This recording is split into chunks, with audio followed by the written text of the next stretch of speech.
Good morning, children. Class 5th, Chapter 8, Heavenly Bodies, Part 2. Part 1 इसमें आपको हमने कल एक्सप्लेन कर दिया था सोलार सिस्टम तक. अब हम लेते हैं पेज नंबर 70 से. The sun is a big ball of hot burning gases. Sun जो है एक बहुत बड़ी एक हॉट गैसेस की बॉल है. It has a thin layer of air around is called corona. इसमें एक बहुत मोटी लेयर होती है हवा की इसके आसपास चारों तरफ, उसे कोरोना कहते हैं. It is made up of hydrogen and helium gases, जो कि हाइड्रोजन और हीलियम गैसेस की बनी होती है. Hydrogen gas keeps changing into helium, जो कि हाइड्रोजन गैस जो है कुछ सेकंड्स में ही हीलियम में कन्वर्ट हो जाती है, चेंज हो जाती है. It process that is the emission of light and heat. So अब इसमें बात करेंगे हम प्लैनेट्स की.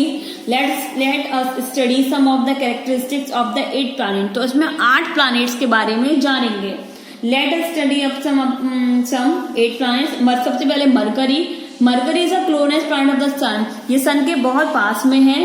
It is 88 days to complete our orbit. ये अपना पूरा एक चक्कर 88 दिन में कंप्लीट करती है और ये सन के सबसे पहले पास में है. It does not have any nature satellite.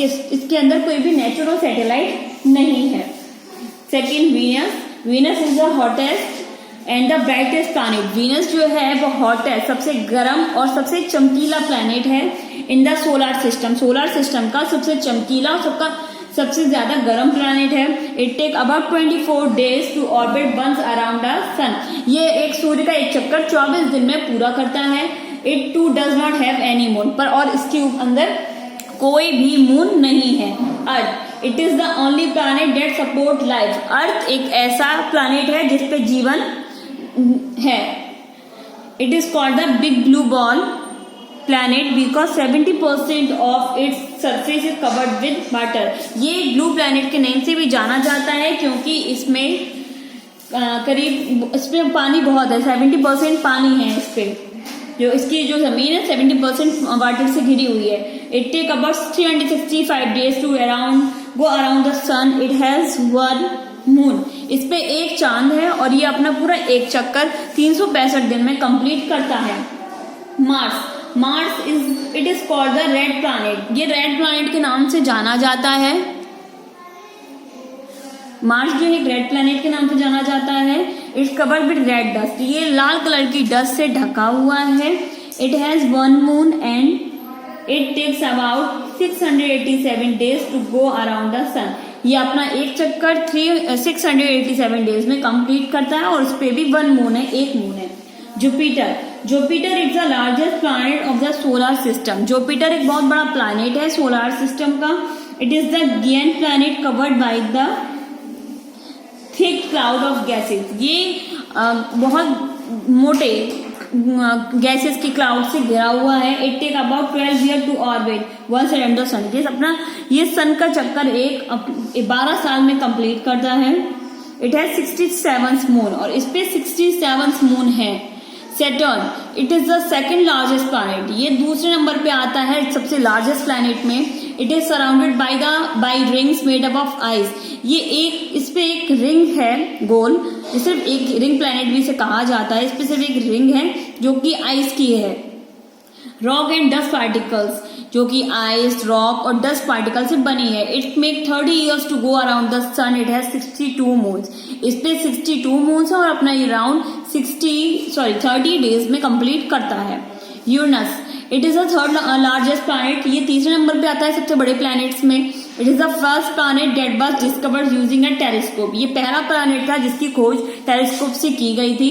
It contain many gases such as methane. It take 84 days to go around the sun. It has 27 moon. इस पे 27 मून है और ये अपना एक चक्कर 84 ईयर्स में कंप्लीट करता है. Next Neptune it is the farthest planet from the sun. Neptune सबसे दूर है सन के.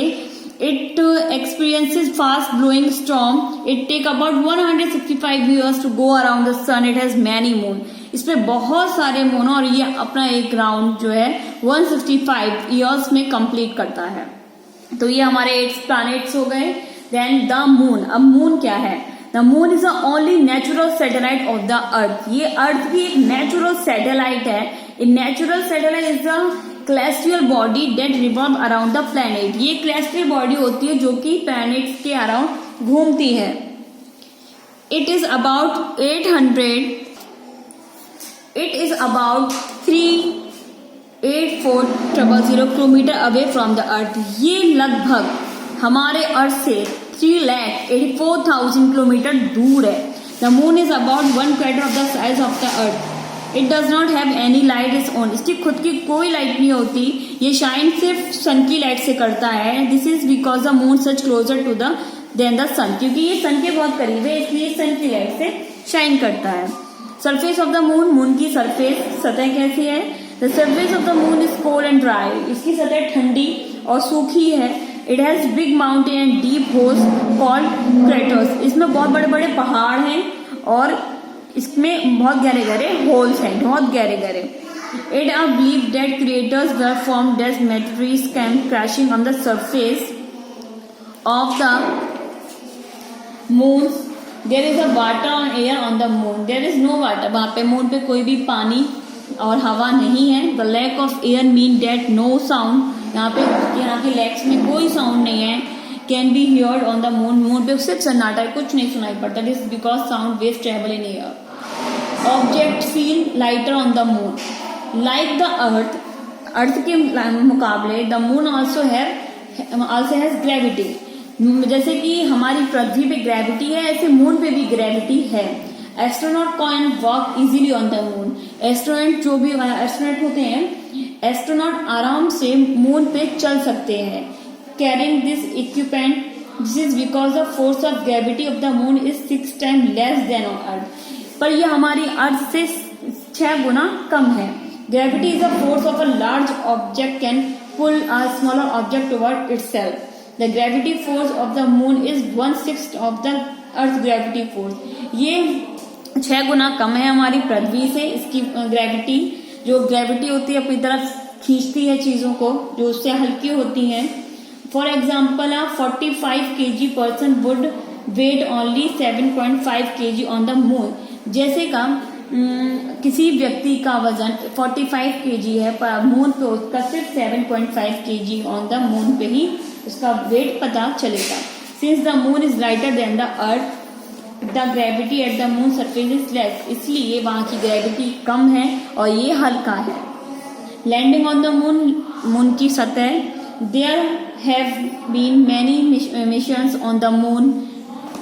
मून पे बहुत सारे मिशंस करे गए हैं. वहां पे जाया गया है. Only on July 2096 American astronaut Neil Armstrong because of first man to set foot on the moon. 20 जुलाई 1969 को अमेरिका के पहले एस्ट्रोनॉट थे जिनके नेम था नील आर्मस्ट्रॉन्ग. ये फर्स्ट पर्सन थे जिन्होंने चांद पे कदम रखा था. He was a part of the Apollo 11 space mission. ये एक स्पेस मिशन के पार्ट थे जिसका नाम था Apollo 11 space mission and was accompanied by astronaut Edwin Aldrin and Michael Collins. Neil Armstrong first bird of the moon where. इन्होंने पहली बार moon को देखा था. इनके साथ में 2 और साइंटिस्ट थे जो वहां पहुंचे थे. That's one on small step for man, one can't leave mankind. He was joined the surface of the moon by Edwin. The research that they carried out on the moon help us to know more about the nearest neighbor in the space. और ये वहां पे उसकी खोज करने गए थे. वहां की पे उसकी जानकारी लेने गए थे. Phases of moon. मून के phases. The moon has no light on its own. आपको पता है चांद की खुद की कोई भी रोशनी नहीं है. It shine because it reflect the sunlight. ये शाइन क्यों करता है? सन की रिफ्लेक्शन से ही शाइन करता है. The different phases of the moon is due to the light of the sun falling on the different portion of the moon.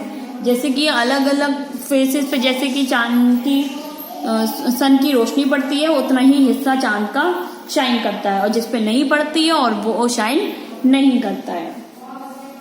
The appearance changing shape of the moon during the moon are called phases of the moon.